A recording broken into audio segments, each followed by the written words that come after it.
Hello everyone, आज मैं आप लोगों को बताऊंगी 40 इंचेस चेस्ट का प्रिंसेस कट ब्लाउज़ जो कि फ्रंट हुक होने वाला है। यहाँ पे मैंने मेन फैब्रिक ले लिया है और यहाँ पर अस्तर को हाफ फोल्ड करके अपनी तरफ ओपन करके बिछा लिया है यहाँ पे।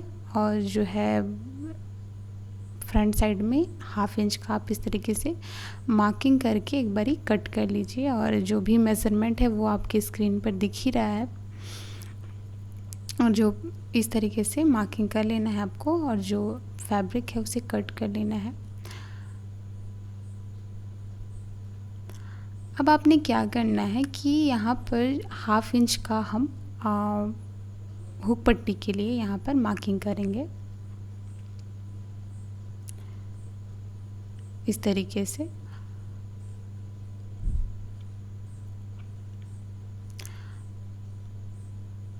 देखिए हमने हाफ इंच पर जो है हुक पट्टी के लिए मार्किंग कर लिया है यहाँ पे। और यहाँ पर 1.5 इंच पर हम और मार्किंग करेंगे। सॉरी, उससे पहले मैं आपको यहाँ पर लेंथ का मार्किंग कर देती हूँ, जो कि है फ्रंट साइड का जो लेंथ यहाँ पर मैं 17 इंच रखूँगी क्योंकि ये फ्रंट साइड है। और जितना भी बैक पार्ट लेते हैं उसे 2 इंच एक्स्ट्रा करके यहाँ पर लेना होता है। तो यहाँ पर 17 इंच पर मैं मार्किंग कर रही हूँ। तो इस तरीके से आपको मार्किंग कर लेना है।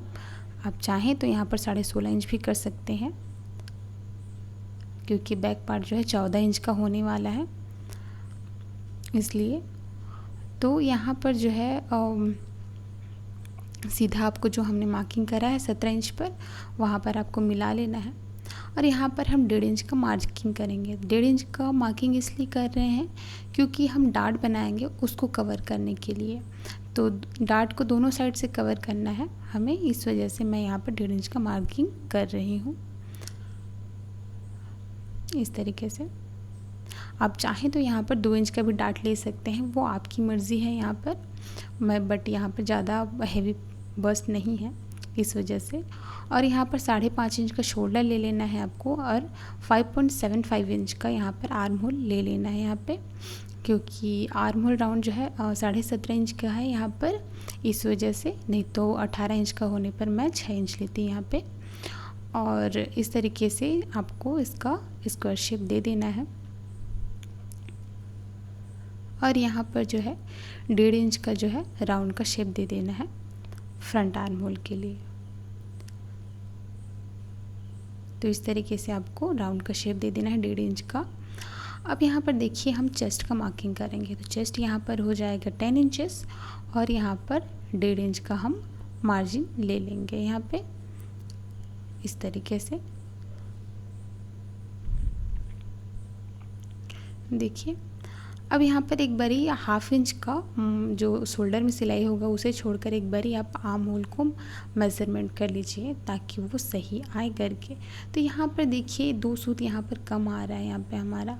तो यहाँ पे आपको हाफ इंच का यहाँ पर डाउन का शेप दे देना है, ये कंपलसरी है। इससे क्या होगा ना कि आर्म होल में नीचे साइड में कोई फुलान वगैरह नहीं आएगा और परफेक्ट फिटिंग में ये जो है आर्म होल बनकर रेडी होगा। इस वजह से यहाँ पर आपको ये शेप दे देना है हाफ इंच का।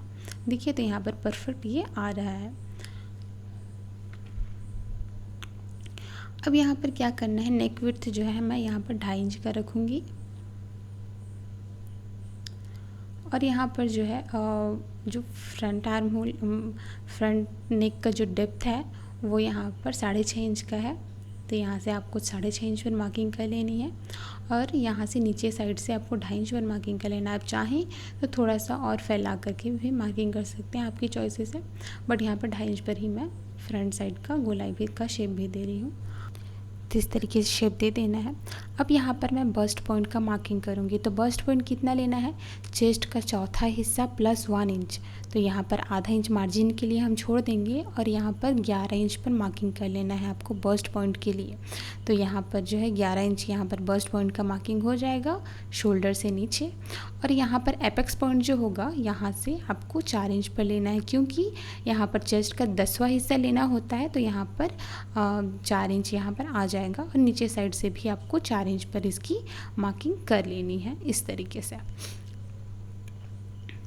अब आपने क्या करना है कि जैसे कि हमने बैक पार्ट का जो लेंथ है मार्जिन के साथ 15 इंच पर आने वाला है, तो वही 15 इंच का मार्किंग हमें यहाँ पर कर लेना है इस तरीके से। तो देखिए हमने 15 इंच पर यहाँ पर मार्किंग कर ली है और इसे सीधा मिला लेना है।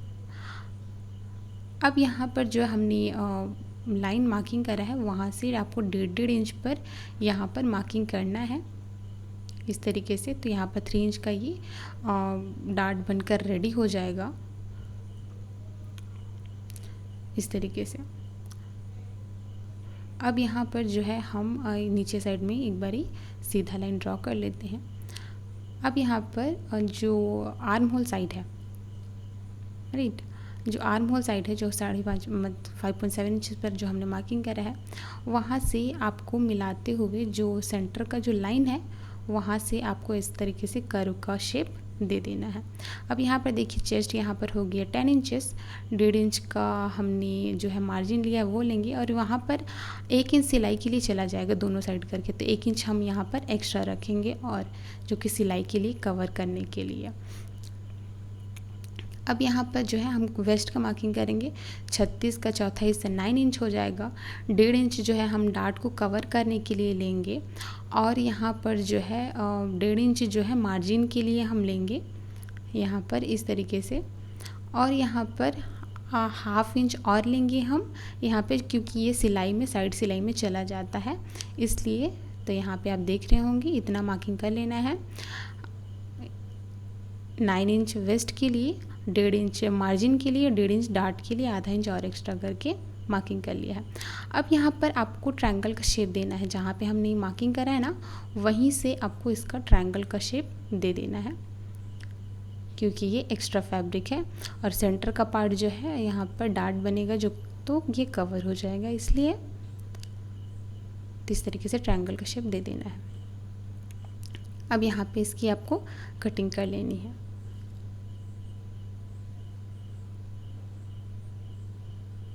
देखिए यहाँ पर आपको नीचे साइड से रखते हुए आपको इसकी कटिंग कर लेनी है। आपको अगर कुछ भी समझ में नहीं आ रहा है, कोई भी डाउट है, तो कमेंट बॉक्स में जा कर के आप मुझसे पूछ सकते हैं कि क्या है, क्यों है, तो इस वजह से।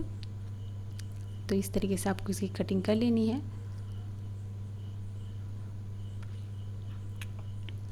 और एक चीज़, हाँ, मैं आपको जो है एक चीज़ और बताना भूल गई थी यहाँ पे, कि फ्रंट साइड में जो हम एक्स्ट्रा वहाँ पर मैंने मार्किंग करा है वहाँ पर एक मार्क करना भूल गई हूँ, जिससे मैं आपको बताती हूँ कि जो नेक साइड है, ठीक, जो नेक साइड है वहाँ से आपको 1/2 इंच इस तरीके से बाहर की तरफ रखना है और एक ट्रायंगल का शेप दे देना है इस तरीके से। अगर आप ऐसा शेप नहीं देंगे तो ये एक्स्ट्रा हो जाएगा कपड़ा, तो इस तरीके से आपको शेप दे देना है। और ये प्रिंसेस कट ब्लाउज़ का ये शेप बनकर रेडी हो चुका है इस तरीके से, और इसकी आपको कटिंग कर लेनी है। तो देखिए हमने यहाँ पर प्रिंसेस कट ब्लाउज़ का फ्रंट पार्ट का शेप यहाँ पर कट कर लिया है यहाँ पे। और ये इस ब्लाउज़ का पफ ना बहुत ही बढ़िया आता है, आप एक बार ज़रूर ट्राई करिए, बहुत ही खूबसूरत तरीके से इसमें का पफ बनकर रेडी होने वाला है। तो इस तरीके अब क्या करना है कि अब मैं आपको बैक पार्ट का कटिंग बताती हूँ कि बैक पार्ट का कटिंग आपको कैसे करना है। तो सबसे पहले आपको क्या कर लेना है, यहाँ पे जो हमने शोल्डर आर्म होल का मार्किंग करा था ना, सेम चीज़ आपको यहाँ पर कर लेना है। यहाँ पर 5.75 इंच का आर्म होल और 5.5 इंच का यहाँ पर शोल्डर ले करके, तो यहाँ पर 5.5 इंच का शोल्डर हो जाएगा और 5.75 इंच का आर्म होल करके आपको इसकी मार्किंग कर लेनी है।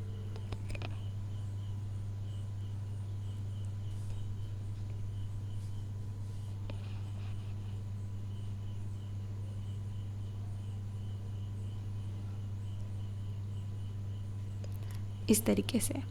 अब यहाँ पर क्या करना है कि जो बैक आर्म होल है सेम आपको 1.5 इंच का यहाँ पर राउंड का शेप दे देना है आपको इस तरीके से। अब आपने क्या करना है कि यहाँ पर जो हमारा चेस्ट था 10 इंचेस वो मार्किंग कर लेना है और 1.5 इंच का मार्जिन ले लेना है। तो यहाँ पर 11.5 इंच पर ये बन जाएगा। अब यहाँ पर हम लेंथ का मार्किंग करेंगे, तो 14 इंच तैयार लेंथ है, 1 इंच और एक्स्ट्रा लेकर के 15 इंच पर मार्किंग कर लेना है।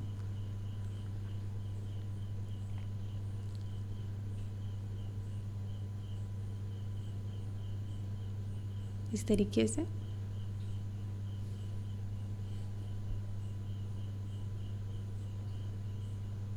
इस तरीके से आपको इसकी मार्किंग कर लेनी है।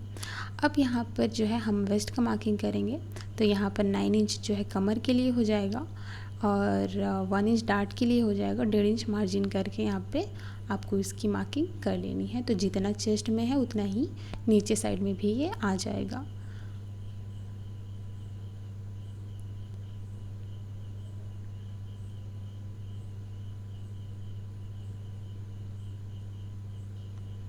और यहाँ पर जो है फ्रंट आर्म होल में जो हमने राउंड डाउन दिया था ना, वहीं यहाँ पर 1/2 इंच का डाउन का शेप दे देना है और आर्म होल में इसकी कटिंग कर लेनी है। अब यहाँ पर जो नेक विड्थ है वहाँ पर हमने 2.5 इंच जो लिया था ना, वहीं यहाँ पर 2.5 इंच ले लेना है और इसका जो गहराई है वो यहाँ पर मैं 9.5 इंचेस का रख रही हूँ इस तरीके से। और नीचे और इसके साइड से जो है 3.5 इंच पर मार्किंग कर रही हूँ। आप चाहे तो ज़्यादा भी फैला सकते हैं, कम भी रख सकते हैं, ये आपकी चॉइसेस है। तो इस तरीके से आपको ले लेना है और 1 इंच का राउंड का शेप दे देना है। आप यहाँ पर बैक नेक में कोई भी शेप देना चाहें तो वो आप दे करके बना सकते हैं। तो इस तरीके से जो है कट हो चुका है हमारा बैक पोर्शन जो है। अब यहाँ पर जो है मैं स्लीव्स की कटिंग बताऊंगी आपको। तो यहाँ पर मेरे पास फैब्रिक यहाँ पर बहुत ही कम बचा हुआ है और 9 इंच का मुझे स्लीव्स बनाना है। तो यहाँ पे जो सेंटर से हम दोनों साइड में इसका जॉइंट कर लेंगे ताकि ये आ जाए उसके लिए। तो यहाँ पर मैंने कट करके दोनों साइड में जॉइंट कर लिया है यहाँ पर। और यहाँ पे देखिए इतना कितना चौड़ाई आपको इसमें रखना है वो देखिए आप यहाँ पे। तो इस तरीके से आप जो आर्म होल है ना उसको एक बारी मेज़रमेंट कर लें। तो यहाँ पर 8.5 इंच का आ रहा है ये, तो यहाँ पे 1 इंच और एक्स्ट्रा लेना है आपको। तो यहाँ पर 9.5 इंच हो जाएगा। तो 9.5 इंच करके आपको 4 फोल्ड कर लेना है यहाँ पर। तो यहाँ पर इसका जो यहाँ पर लेंथ लेंगे हम, तो जो है 9 इंच जो है तैयार लेंथ होगा, 1 इंच एक्स्ट्रा करके यहाँ पर 10 इंच पर मैं मार्किंग कर रही हूँ स्लीव्स लेंथ के लिए इस तरीके से। तो यहाँ पर 9 इंच तैयार हो जाएगा।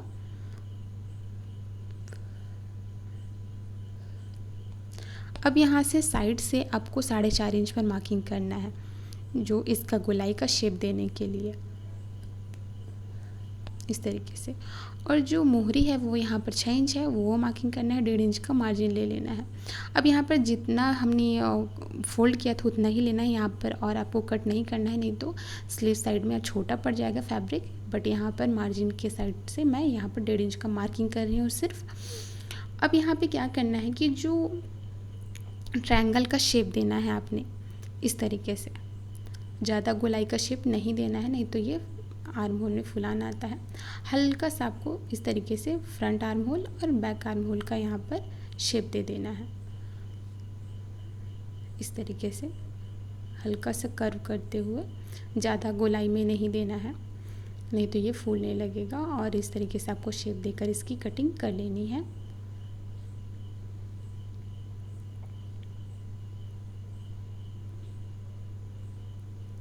और यहाँ पर जो है फ्रंट आर्म होल के लिए सिर्फ 2 फैब्रिक को उठा करके यहाँ पे इस तरीके से शेप दे देना है आपने।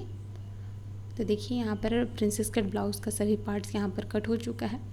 अब ये सभी पार्ट्स को आपको मेन फैब्रिक में रख करके कट कर लेना है।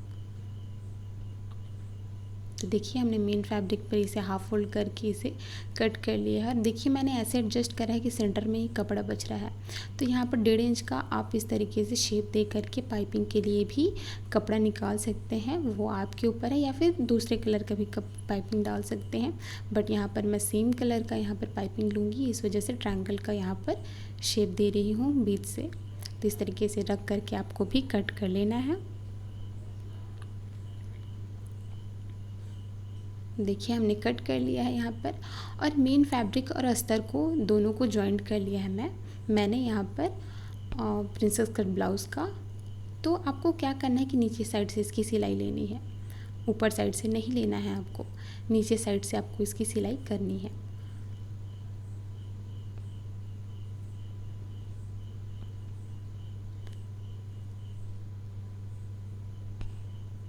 तो इस तरीके से आपको इसकी सिलाई करनी है, ज़्यादा खींच कर नहीं करना है, गोलाई के साथ मोड़ते हुए आपको आराम आराम से इसकी सिलाई करनी है। यहाँ पे देख रहे होंगे, और एंड में आप एक बार बांध दीजिए इसे ताकि खुले ना, और इसके ऊपर में भी आपको एक बारी सिलाई कर लेना है नीचे का फैब्रिक साइड में करके, ताकि फिनिशिंग आ जाए।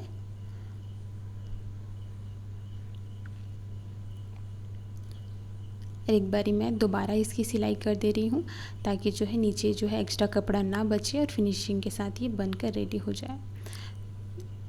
तो यहाँ पर देखिए, यहाँ पर अच्छे से पफ बनकर रेडी हो चुका है, लेकिन नीचे साइड जो है हल्का सा टेढ़ा है, तो इसको आपको स्केल से सीधा मिला करके इसका शेप दे देना है, जिससे यहाँ पर नीचे साइड में हमें कोई प्रॉब्लम ना हो। इस तरीके से आपको सीधा शेप दे देना है। और यहाँ पर आर्म होल में आपको हल्का सा जो एक्स्ट्रा फैब्रिक है उसे आपको शेप दे देना है, ज़्यादा खांच नहीं लगाना है यहाँ पे, और इस तरीके से आपको शेप दे देना है फ्रंट आर्म होल के लिए। तो यहाँ पे बनकर रेडी हो चुका है प्रिंसेस कट ब्लाउज़ का फ्रंट साइड। इसी तरीके से दूसरा पार्ट भी आपको रेडी कर लेना है। अब मैं आपको डायरेक्ट स्टिच करके बताती हूँ। तो यहाँ पर देखिए, मैंने यहाँ पर स्टिच कर लिया है। मैंने यहाँ पर फ्रंट साइड में आर्म होल का शेप नहीं दिया था, फिर भी यहाँ पर फ्रंट साइड में आर्म होल का शेप बनकर रेडी हो चुका है, क्योंकि हमने जॉइंट वगैरह करा है ना, तो यहाँ पर इस तरीके से शेप आ जाता है, इस वजह से। अब मैं इसमें स्लीव्स वगैरह लगा कर बताती हूँ। तो देखिए, यहाँ पर मैंने सभी पार्ट्स को जॉइन कर लिया है, पाइपिंग लगा लिया है, नीचे साइड में पट्टी वगैरह को अटैच कर लिया है, और आप देख रहे होंगे कितने ब्यूटीफुल तरीके से यहाँ पर पफ बनकर रेडी हो चुका है। और यहाँ पर साइड का फिटिंग भी आप देखिए, बहुत ही सीधी सिलाई आई है, तो इसका मतलब ये अच्छा फिटिंग देगा ये। तो hope you like the video. Thank you so much for watching this video.